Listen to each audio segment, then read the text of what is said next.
Sejarah Peradaban Islam. Bab 1. Pendahuluan. A. Latar belakang. Sejarah adalah pertanggungjawaban masa silam. Dalam pertanggungjawaban tersebut, manusialah yang menentukan arti masa silam tersebut. Kedatangan Islam ke Indonesia (Nusantara) membawa aspek-aspek peradaban dalam dimensi yang sangat luas, termasuk sistem politik, ekonomi, sosial, budaya, bahasa, dan aksara. Peradaban sering dipakai untuk menyebut suatu kebudayaan yang mempunyai sistem teknologi, seni bangunan, seni rupa, sistem kenegaraan, dan ilmu pengetahuan yang maju dan kompleks. Sejarah timbulnya Islam di Indonesia dimulai dengan adanya aktivitas jual-beli antara masyarakat Indonesia dengan para pedagang dari India atau yang lebih dikenal dengan Gujarat. Dan dari Arab ini menimbulkan banyak masyarakat yang tahu bagaimana Islam dimulai dari para pedagang tersebut. Tersebarnya Islam ini mulai merata dengan kehadiran para wali yang menyebarkan Islam dengan berbagai cara agar dapat menarik perhatian masyarakat pada kala itu. Ada juga penyebar Islam dari Arab ini menikah dengan pribumi sehingga banyak yang memeluk Islam. Bab 2. Pembahasan. A. Pengertian sejarah peradaban Islam. Kata sejarah dalam bahasa Arab disebut torik dan sirah atau dalam bahasa Inggris disebut history. Dari segi bahasa, al-tarik berarti ketentuan masa atau waktu. Al-tarik berarti ketentuan masa atau waktu, sedangkan ilmu tarik, ilmu yang membahas peristiwa-peristiwa atau kejadian-kejadian, masa atau tempat terjadinya peristiwa, dan sebab-sebab terjadinya peristiwa tersebut. Sedangkan menurut pengertian istilah, al-tarik berarti sejumlah keadaan dan peristiwa-peristiwa yang terjadi di masa lampau dan benar-benar terjadi pada diri individu atau masyarakat. Sebagian benar-benar terjadi pada kenyataan-kenyataan alam dan manusia. Dalam bahasa Indonesia, sejarah berarti silsilah, asal-usul, keturunan, kejadian dan peristiwa yang benar-benar terjadi pada masa lampau. Sedangkan ilmu sejarah adalah pengetahuan atau uraian peristiwa-peristiwa dan kejadian-kejadian yang benar-benar terjadi di masa lampau. B. Periodisasi sejarah Islam. Di kalangan ahli sejarah terdapat perbedaan tentang kapan dimulainya sejarah Islam yang telah berusia lebih dari 14 abad ini. Di satu pihak menyatakan bahwa sejarah Islam dimulai sejak Nabi Muhammad SAW diangkat sebagai Rasul dan berada di Mekah atau 13 tahun sebelum hijrah ke Madinah. Di lain pihak menyatakan bahwa sejarah Islam itu dimulai sejak lahirnya negara Madinah yang dipimpin oleh Nabi Muhammad SAW atau tepatnya setelah Nabi Muhammad SAW berhijrah ke Madinah yang sebelumnya bernama Yastrib.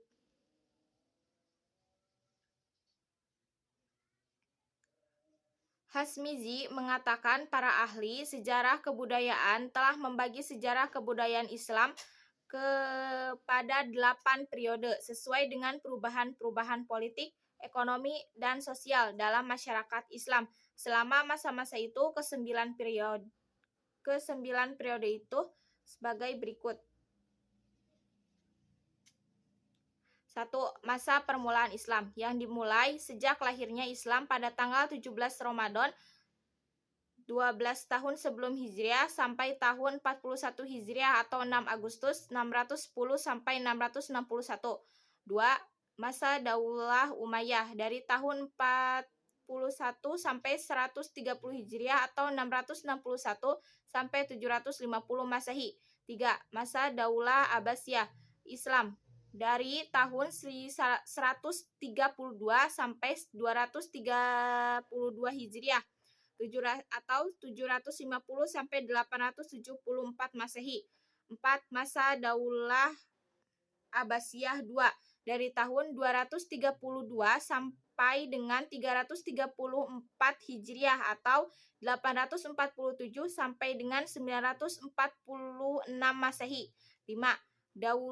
Masa Daulah Abbasiyah III dari tahun 334 sampai dengan 467 Hijriah atau 946 sampai dengan 1075 Masehi. 6.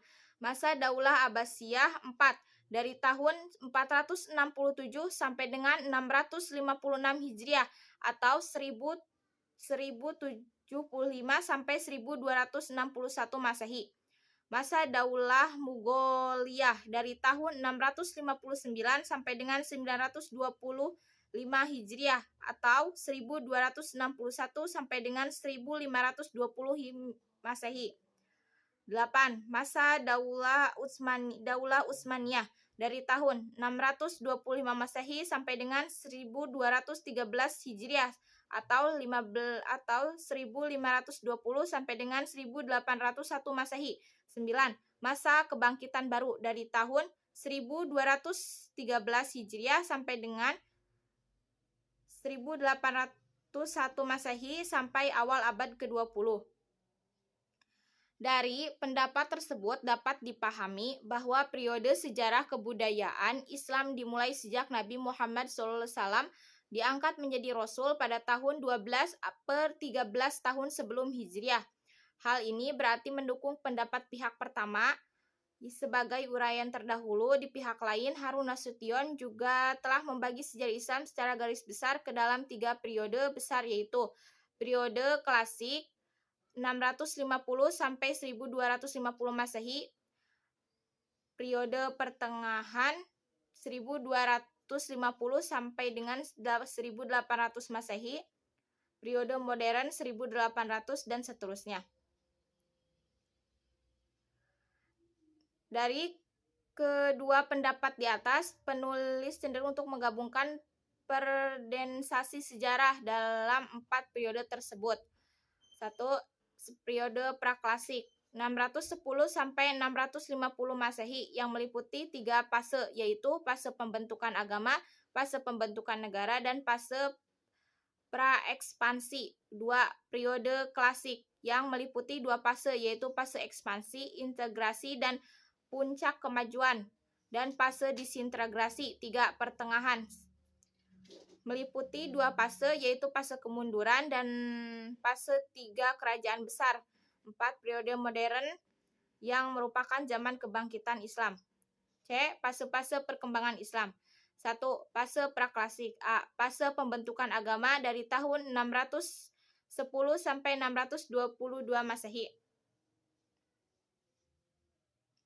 Pada fase ini, Nabi Muhammad SAW melakukan kegiatan pembentukan akidah dan pemantapannya, serta pengalaman ibadah di kalangan umat Islam setelah Nabi Muhammad SAW menerima wahyu pertama dan wahyu-wahyu berikutnya. Kemudian, Nabi Muhammad SAW memperkenalkan Islam kepada masyarakatnya di Mekah berdasarkan wahyu tersebut. Dakwah yang beliau lakukan melalui 3 tahapan, yaitu pertama, memperkenalkan Islam secara rahasia, dalam arti terbatas pada keluarga terdekat dan teman-teman akrabnya melalui pendekatan pribadi. Tahap ini dilakukan secara hati-hati sehingga tidak menimbulkan kejutan di kalangan masyarakat. Namun hasilnya cukup memadai, terbukti beberapa keluarga dan teman terdekat berhasil masuk Islam. Kedua, dilakukan dengan semi rahasia, dalam arti mengajak keluarga yang lebih luas dibandingkan pada tahap pertama, terutama keluarga yang bergabung dalam rumpun Bani Abdullah Muthalib. Ketiga, dilakukan secara terbuka dan terang-terangan di hadapan masyarakat umum dan luas. Pada tahapan ini, Nabi Muhammad SAW beserta pengikutnya menghadapi oposisi dari berbagai pihak, bahkan mendapatkan siksaan berat sebagiannya mengakibatkan kematian. B. Fase pembentukan negara 622 sampai 632 Masehi.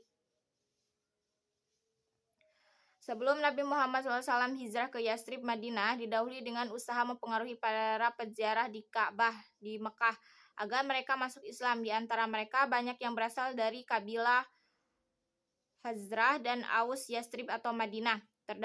Ternyata sebagian mereka menyambut baik atas seruan dan ajakan Nabi Muhammad SAW tersebut.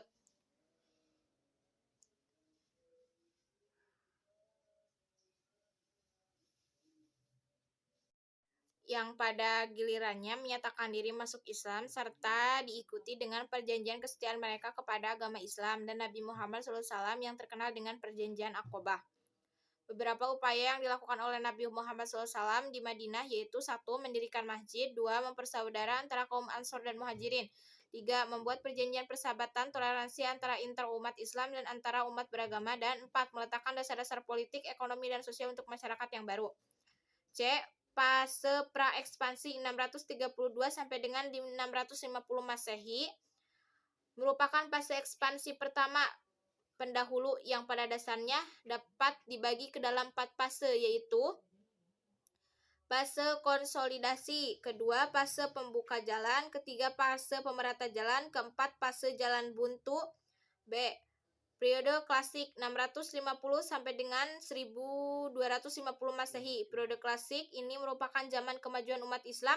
Harun Nasution telah membagi periode klasik ke dalam 2 periode fase, yaitu 1. Fase ekspansi, integrasi, dan puncak kemajuan 650 sampai dengan 1000. Masa klasik merupakan masa kemunculan Islam dan peradaban Islam mencapai puncak kejayaannya.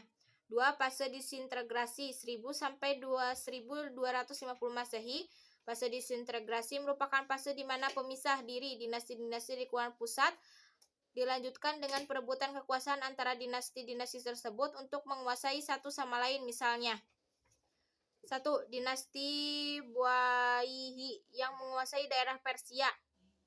2. Dinasti Saljuk waktu dipimpin Nizamul Mulk dikalahkan oleh dinasti Hasyashin, pemimpin Hasan ibnu Sabah, yang merupakan dinasti Saljuk masih sempat berdiri, tetapi akhirnya dikalahkan total pada Perang Salib oleh Paus Urban II. C. Periode pertengahan 1250 sampai dengan 800 Masehi. Periode pertengahan ini juga dibagi ke dalam 2 fase, yaitu 1. Fase kemunduran 1250 sampai dengan 1500 Masehi. Masa ini diawali dengan kejatuhan Baghdad secara politik di tangan tentara Mongol.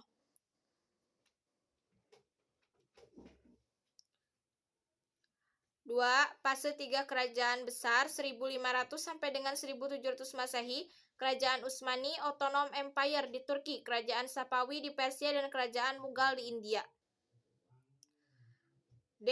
Periode modern 1800 Masehi dan seterusnya. Kedudukan Napoleon di Mesir memberikan kesadaran baru di kalangan umat Islam. Pada awal abad ke-19, pemikir dan ulama Islam mulai menyadari ketertinggalan umat Islam, antara lain pemikir Afghanistan dan Mesir seperti Jamaluddin Al-Afghani, Muhammad Abduh Rashid Ridho, Taha Hussein, dan lainnya mulai mencerahkan pemikiran umat Islam dengan mengembangkan berbagai ijtihad dalam Islam.